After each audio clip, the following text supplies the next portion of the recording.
రాజకీయాల్లో అధికారమనేది రెండు వైపులా పదునున్న కత్తిలాంటిది.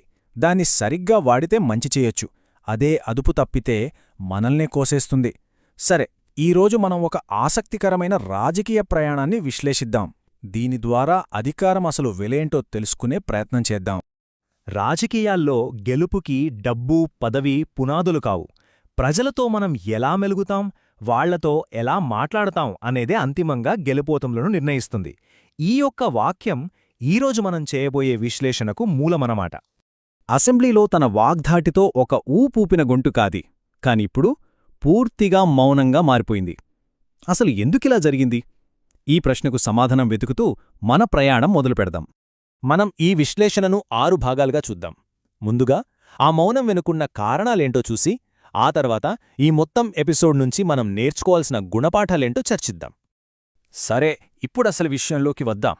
ఈ ఓటమికి కారణం పార్టీనా, నాయకత్వమా, లేక పూర్తిగా ఆ నాయకురాలి వ్యక్తిగత వైఖరే కారణమా? దీన్ని కొంచెం లోతుగా చూద్దాం. ఇది కేవలం ఒక వ్యక్తికి సంబంధించిన కథగా చూడకూడదు. ఎందుకంటే రాజకీయాల్లో ఉన్నవాళ్లందరికీ, ఉండాలనుకుంటున్న వాళ్లందరికీ ఇది ఒక పెద్ద గుణపాఠం. ఇక మన విశ్లేషణలో మొదటి అంశం అధికారంతో వచ్చే సమస్య. అధికారం చేతులకొచ్చాక నాయకులకు, ప్రజలకు మధ్య దూరం ఎలా పెరుగుతుందో చూద్దాం. రాజకీయాల్లో ఒక సింపుల్ రూల్ ఉంటుంది. నాయకులు ఎంత పైకి వెళ్తే అంతగా జనానికి దగ్గరవ్వాలి. కాని ఇక్కడేం జరిగిందంటే దానికి సరిగ్గా రివర్స్. అధికారం పెరిగే కొద్దీ ప్రజలతో దూరం కూడా పెరుగుతూ వచ్చింది. ఈ గ్యాప్ అనేదేదో ఒక్కరోజులో వచ్చింది కాదు.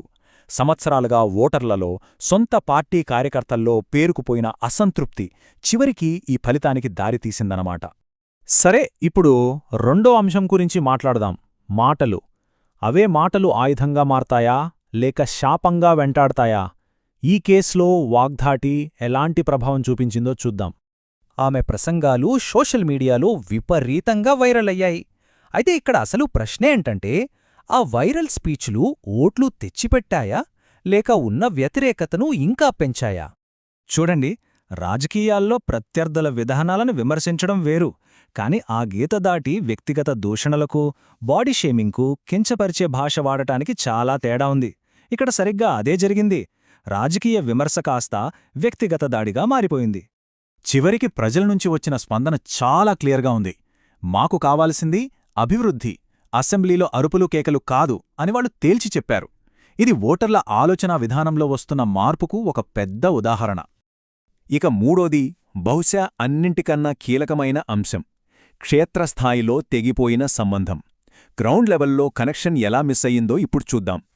ఎంత పెద్ద నాయకులు వచ్చి ప్రచారం చేసినా, మీడియాలో ఎంత కవరేజొచ్చినా, సోషల్ మీడియాలో వీడియోలు ఎన్ని మిలియన్ల వ్యూస్ తెచ్చుకున్నా అవేవీ ఎన్నికల్లో గెలిపించడానికి సరిపోవని ఈ ఫలితం స్పష్టం చేసింది. మరి గెలవాలంటే ఏం కావాలి?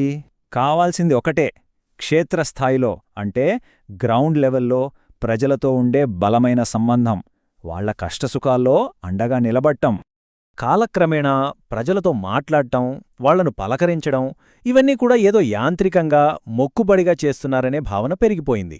ఆ సహజత్వం, ఆత్మీయత లోపించడంతోనే అసలు సమస్య మొదలైంది. సో, ఫైనల్గా 2024 ఎన్నికలు ఇచ్చిన అసలు సందేశం ఏంటి? ఇది ఒక పార్టీకి వ్యతిరేకంగా వచ్చిన తీర్పా, లేక ఒక స్పెసిఫిక్మైన రాజకీయ శైలిని ప్రజలు తిరస్కరించడమా? ఈ ఎన్నికలు ఒక గొప్ప నిజాన్ని మరోసారి గుర్తుచేశాయి.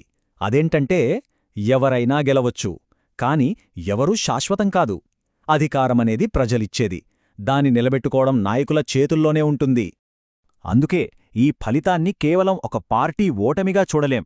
ఇది ఒక వ్యక్తి యొక్క రాజకీయ శైలి మీద, వాళ్ల ప్రవర్తనల మీద ప్రజలిచ్చిన స్పష్టమైన తీర్పు.